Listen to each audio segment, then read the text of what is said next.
नमस्कार दोस्तों, स्वागत है आप सभी का आपके अपनी इस चैनल पे। इसका नाम है हिस्ट्री विद विष्णु। इस वीडियो में हम लोग जो आज का एग्ज़ाम था डब्ल्यू सेट का 9 जनवरी 2022 का, इसका जो पेपर 1 में जो क्वेश्चंस पूछे गए थे उसके राइट आंसर्स क्या क्या थे उसके बारे में हम लोग बात करेंगे। तो पहला जो क्वेश्चन पूछा गया था, द टर्म पैरागोजी रेफर्स टू। तो ये जो पैरागोजी है, पैरागोजी बोलते हैं अपना की बुझी, तो पैरागोजी इसका जो राइट आंसर होगा ये होगा option number B, skills required for teaching. ये बहुत ही मतलब क्या कहें, ट्रिकी क्वेश्चन कह सकते हैं हम लोग कि जो पहले जो 3 ऑप्शन है ये बहुत ही क्लोज है। Methods of teaching, theory and practice of teaching, skills required for teaching. तो इसका राइट आंसर होगा option number B, skills required for teaching, শিক্ষাদানের জন্য জরুরি দক্ষতা। Then question number 2, given below are different steps of teaching process.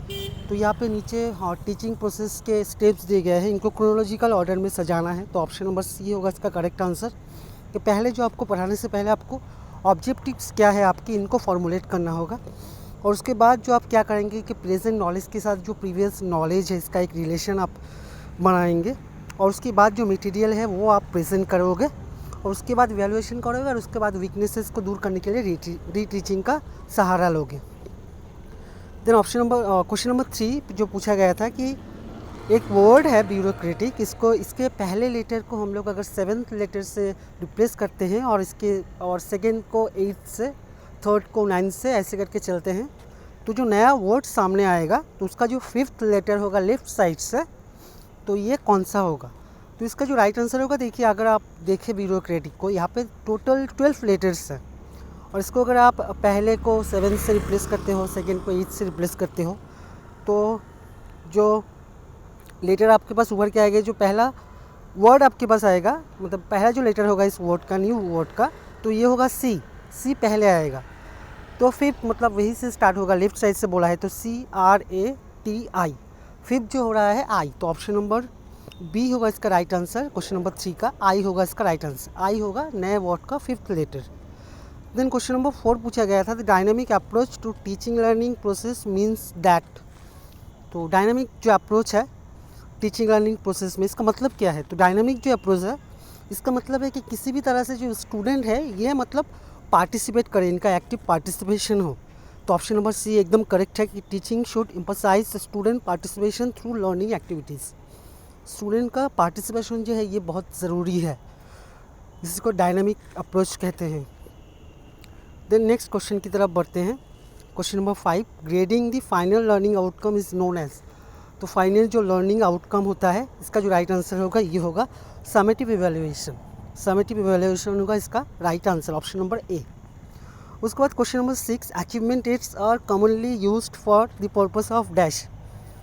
तो जो हम लोग अचीवमेंट टेस्ट लेते हैं इसका जो पर्पस है, ये बेसिकली इसका पर्पस क्या है।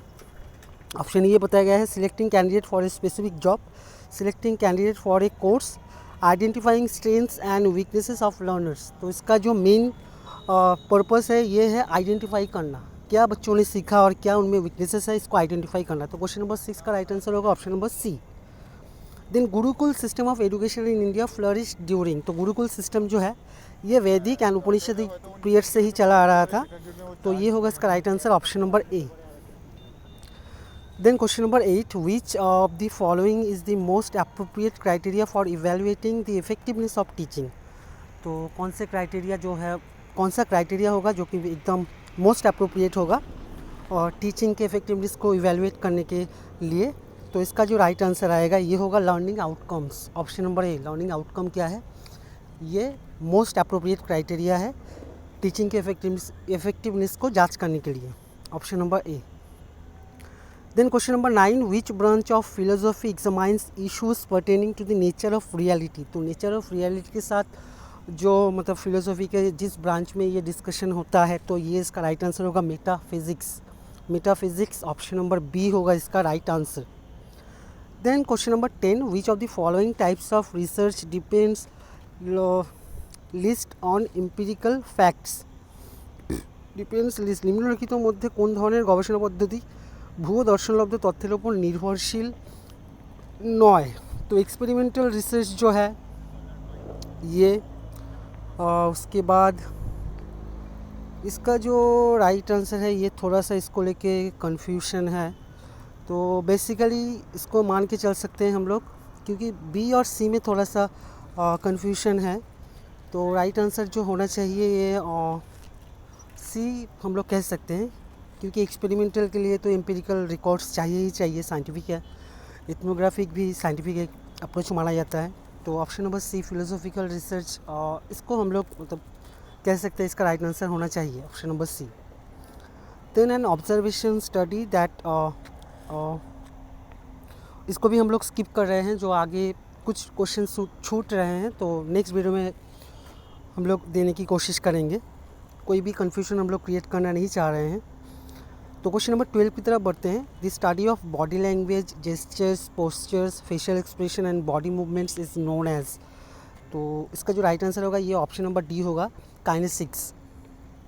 শারীরিক ভাষা অঙ্গভঙ্গি এইসবের যে এগুলোকে একসাথে বলা হচ্ছে কাইনেসিক্স। ये प्रीवियस ईयर से उठाया गया है ये question. Then how many goals are there in sustainable development goal, तो इसका एकदम राइट आंसर है 17, option number C. Question number 13 का राइट आंसर होगा ऑप्शन नंबर सी। 17 गोल थे SDG के अंदर में। और उसके बाद फिर SDG से और एक क्वेश्चन कि प्राइमरी गोल्स क्या है सस्टेनेबिलिटी का। तो इसके जो 4 ऑप्शन दिए गए हैं 1 2 3 4 चारों ही होंगे, ऑप्शन नंबर डी होगा इसका right answer, option number D. Question number 14 का सभी कुछ इसके प्राइमरी गोल्स के अंदर में आते हैं, सस्टेनेबिलिटी के या SDG के जो प्राइमरी गोल्स हैं। Then question number 15, which of the following causes of extinction of plants and animals in water. तो जो प्लांट्स एंड एनिमल्स जो है वाटर में मतलब वो खो रहे हैं, मतलब उनका अस्तित्व जो है वो ख़त्म हो रहा है, तो इसका जो कॉज कह सकते हैं हम लोग कि जो बायोलॉजिकल ऑक्सीजन डिमांड है ये नहीं मिल रहा है, यानी कि ऑक्सीजन का डिप्लीशन हो रहा है, इसके लिए ऑक्सीजन मात्रार ह्रास এই জন্য। Then question number 16, what is the instrument known as for measuring earthquake. तो अर्थक्वेक सभी को पता ही होगा शायद, option number C seismograph right answer होगा इसका। Then noise pollution is created if the noise is in excess of. तो नॉइज़ पोल्यूशन जो है डेसिबल में हम लोग इसको मापते हैं, तो इसका जो राइट आंसर होगा ये होगा option number A 80 to 100 decibel, option number A. उसके बाद question number 18, the name of the virtual assistant promoted by Apple which can created reminders, take notes, set alarms among many other tasks. गाना भी सुना सकते हैं आपको, तो इसका है ऑप्शन नंबर बी सीरी। शायद आप कुछ लोगों के पास है, अभी आपने देखा भी होगा सभी ने। Then question number 19, the full form of NKN, तो इसका राइट आंसर होगा new knowledge network, option number A new knowledge network होगा इसका राइट आंसर। यहाँ पे क्वेश्चन में देखो, यहाँ पे मेंशन किया हुआ है कि the full form of NKN which is responsible to provide unified high speed network. तो new knowledge network option number A होगा इसका right answer. Then question number 20, the regulation of promoting private and organisational data recently being used across the globe is known as. तो जो regulation है private and organisational data को protect करने के लिए, तो इसका राइट आंसर होगा ऑप्शन नंबर सी general data protection regulation. General data protection regulation 2018 में आया है, तो ये होगा इसका right answer option number C, question number 20 का। उसके बाद question number 21, on completion of 1 year of national education policy 2020 in July 2021, the government of India has announced the decision of offer engineering degree education in 5 Indian languages. Identify the language in which engineering education will be taught. तो इनमें से 5 language के अंदर में कौन सा आता है, तो इसका जो राइट आंसर आएगा ये होगा बंगाली। मराठी को भी इंक्लूड किया गया है, तो इसमें जो ऑप्शन दिए गए हैं तो बंगाली होगा इसका right answer, option number D होगा इसका right answer. Then which application protocol is used for distributed collaborative and hypermedia data communication in world wide web। तो इसका राइट आंसर होगा HTTP। हम सभी कोई भी लिंक में इसको देखते हैं, तो ये होगा इसका right answer, hyper text transmission protocol HTTP, option number C होगा क्वेश्चन नंबर 22 का right answer. Then question number 23, which technology allows sharing of internet access of one mobile node among other nodes using wireless medium. तो ये जो technology है इसका right answer जो होगा ये होगा हॉटस्पॉट। हॉटस्पॉट होगा इसका राइट आंसर, जो इंटरनेट शेयर करने के लिए हम लोग अभी बहुत ज़्यादा ही यूज़ करते हैं, तो ये होगा हॉटस्पॉट। हॉटस्पॉट से ही हम लोग ये करते हैं, इस टेक्नोलॉजी को हॉटस्पॉट कहा जाता है। ऑप्शन नंबर डी होगा इसका right answer. Then question number 24, how many levels are there in panchayat raj system? तो यहाँ पे 3 लेवल, ऑप्शन नंबर बी होगा इसका right answer, option number B 3। Then question number 25, given below are 4 statements दिए गए हैं, इनमें से आपको बताना है कौन सा करेक्ट है कौन सा रॉन्ग है, ऐसा कुछ, या चारों ही करेक्ट है, ऐसा कुछ। तो यहाँ पे पहला जो क्वेश्चन दिया गया है, in 1854 for the first time 3 universities were set up in India. तो ये एकदम गलत बात है कि क्योंकि ये जो 3 यूनिवर्सिटीज़ हुए थे प्रेसिडेंसीज में, तो ये 1857 को हुआ था। तो ऑप्शन ये गलत हो गया। तो ऑप्शन दूसरा जो कहा गया है, the progress of education was slow in pre independent India, हाँ ये सही है। Then Macaulay minutes did have a crippling effect on a proper development of education in India, हाँ ये भी सही है। ऑप्शन नंबर 4 जो कहा गया है, नेशनल कॉलेज वॉज सेटअप इन 1906, एकदम सही है, for imparting knowledge of Indians arts literature and philosophy under principalship of Motilal Ghosh. तो ये जो स्टेटमेंट है, नेशनल कॉलेज तो आया तो था 1906 में, लेकिन मोतीलाल घोष जो नहीं थे, ये इसके साथ रिलेटेड थे, श्री अरविंद घोष। तो इसका जो राइट आंसर हो जाता है 2 और 3, मतलब ऑप्शन नंबर सी, स्टेटमेंट 2 और 3 ये करेक्ट है, ऑप्शन नंबर सी होगा इसका right answer. Then question number 26, इसको मैच करना था कि जो रिवर डैम प्रोजेक्ट के बारे में दिया गया है और इनके लोकेशन, इनके साथ इनको मैच करना है। तो इसका जो राइट आंसर होगा, ये ऑप्शन नंबर बी और ऑप्शन नंबर सी, ये बहुत ही मतलब क्लोज है। तो इसमें थोड़ा सा कन्फ्यूजन शायद कुछ लोगों को हो सकता है। क्वेश्चन नंबर 26 का जो राइट आंसर जिन लोगों ने किया है, बहुत अच्छी बात है। तो इसका जो राइट आंसर होगा, ये होगा ऑप्शन नंबर बी, शिवा समुद्रम जो प्रोजेक्ट है ये कर्नाटका में है। जो दूसरा वाला है हीराकुद प्रोजेक्ट, ये महानंदा उड़ीसा में है, एकदम ठीक। जो मंडी प्रोजेक्ट है सी, अगर सी पता चल जाता तो ये, क्योंकि बी सभी को पता था, सी में थोड़ा सा कन्फ्यूजन था। तो मंडी जो प्रोजेक्ट है, ये जो प्रोजेक्ट है ये हिमाचल प्रदेश का प्रोजेक्ट है। तो ऑप्शन नंबर बी हो जाता है इसका right answer. Then question number 27, ये भी प्रीवियस ईयर से हम लोग कह सकते हैं कि प्रीवियस ईयर से उठाया गया क्वेश्चन है। विच of the following abbreviation used in foot notes and and notes means in the same place? तो एंड नोट या फुट नोट में जो एब्रिविएशन हम लोग यूज़ करते हैं इन द सेम प्लेस के लिए, ये है आई बीड, ऑप्शन नंबर सी, आई बीड होगा इसका राइट आंसर। शायद सभी ने किया ही होगा सही। उसके बाद the term research methodology refers to, तो रिसर्च मेथोडोलॉजी का मतलब क्या है, हम लोग ऑप्शन में नहीं जाते हुए डायरेक्ट आंसर पे आते हैं। जो ये भी जैसे पैडागोजी के रिगार्डिंग जो ऑप्शंस दिए गए हैं और रिसर्च मेथोडोलॉजी, ये भी मतलब ऑप्शंस बहुत ही नज़दीक है। तो इसका राइट आंसर होगा option number D, the theoretical paradigms for data collection analysis and interpretation, option number D होगा इसका right answer. Then question number 29, Sultan Ahmed and Qasim start a business, 20,000 रुपये से उन लोगों ने बिज़नेस किया था। 5 महीने बाद जो सुल्तान है ये 5,000 रुपये ले लेते हैं, अहमद 4,000 रुपये ले लेते हैं, कासिम 6,000 रुपये इन्वेस्ट करते हैं। और तो इसको मैथ करना था, तो इसका जो राइट आंसर होगा ये होगा ऑप्शन नंबर ए, 20,501 को मिलेंगे, 21,201 को मिलेंगे और 28,201 को मिलेंगे। तो इसका जो सिंपल एक प्रोसेस है कि मतलब पहले आपको देखना होगा कि जो इन्वेस्टमेंट है इन लोगों का, तो टोटल कितने महीने का, मतलब कितने पैसे का इन्वेस्ट इन लोगों ने किया था। तो इसको आप सिंपली कर सकते हैं कि 5 महीने सुल्तान कर रहा है 20,000, तो 5 महीने उसका 20,000 रुपये इन्वेस्ट हुआ, मतलब 1,00,000 रुपये हो रहे हैं। उसके बाद वो ये 5,000 रुपये ले लेता है, मतलब बचे 15,000, जो कि साल के जो 12 महीने हैं, मतलब 5 महीने हो गए, मतलब 7 महीने उनके 15,000 रुपये का उनका इन्वेस्टमेंट था।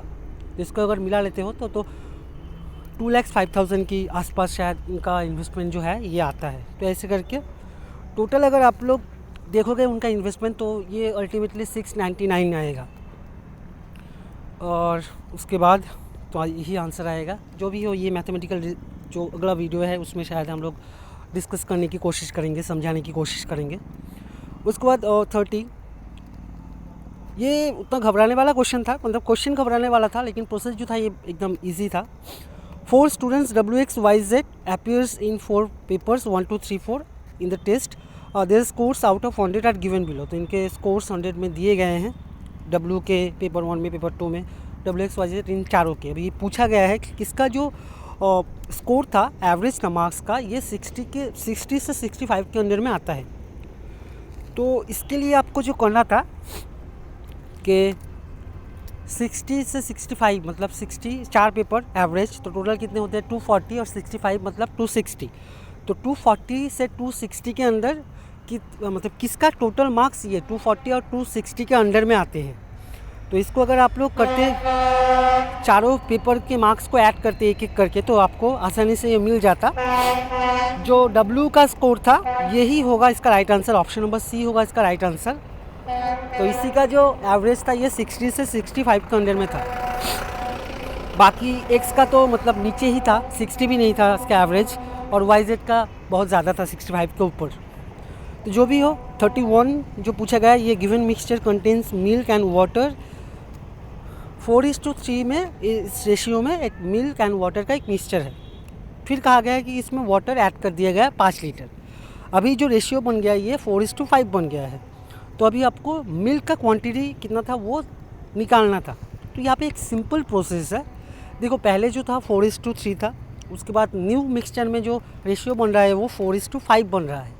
तो यहाँ पे मिल्क तो सेम ही था, मतलब 4 जो है ये मिल्क है, और यहाँ पे जो वाटर है ये पहले रेशियो में 3 था, अभी हो गया 5, मतलब कितना बढ़ गया रेशियो में 2 बढ़ गया है। ऐड कितना किया गया है 5 लीटर, मतलब दो जो है ये किसके समान है, ये 5 के समान है। 2 बढ़ा है और 5 लीटर ऐड किया है, तो 2 5 के समान है।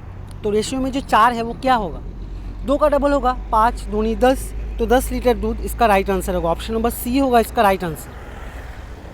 शायद आप लोगों ने समझा है, अगर नहीं समझे तो इसको भी कमेंट कीजिए, बहुत ही आसान है। तो ये हम लोग जो अगला वीडियो होगा इसमें हम लोग एकदम डिस्कस करने की कोशिश करेंगे, जो बाकी 5-6 क्वेश्चन बच गए हैं उनके साथ। उसके बाद ये सैम्पलिंग फ्रेम जो है ये क्या है, सैम्पलिंग फ्रेम क्या है, summary of the various stages involve in designing A survey, an outline view of the all main clusters of units in a sample, a list of all units in population from which a sample will be selected, wooden frame used to display tables and random numbers। तो ये जो sampling frame है तो इसका right answer फ़िलहाल हम लोगों ने ढूंढा नहीं है, तो ये हम लोग नेक्स्ट वीडियो में, जो आगे भी हम लोग 2 क्वेश्चन छोड़ चुके हैं तो ये भी इसके साथ इंक्लूड कर देंगे हम लोग नेक्स्ट वीडियो में। उसके बाद क्वेश्चन नंबर 33 जो है स्टैंडर्ड एरर्स ऑफ स्टैटिस्टिकल, तो ये भी हम लोग मैथमेटिकल जब क्वेश्चन हम लोग करेंगे तो उसके साथ डाटा इंटरप्रिटेशन का भी हम लोग डिस्कस कर लेंगे। तो ये देखते हैं जो डायरेक्शन ये उतना भी मतलब ठीक ही था ये क्वेश्चन भी। Which one of the following represents the educated men but not urban.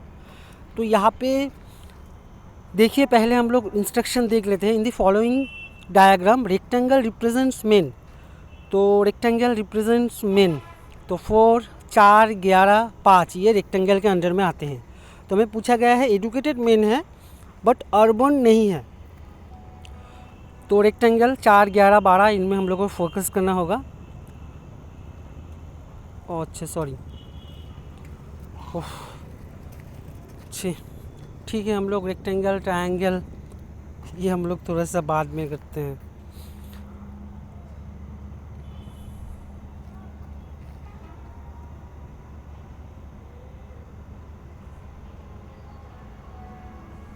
इनके भी 3 क्वेश्चन है, ये भी हम लोग बाद में कर रहे हैं। 42 से हम लोग आगे क्वेश्चंस देख लेते हैं। What is the next term in the following series. तो नेक्स्ट टर्म यहाँ पे क्या होगा, तो 4, 20, 35, 49, 62 और 74।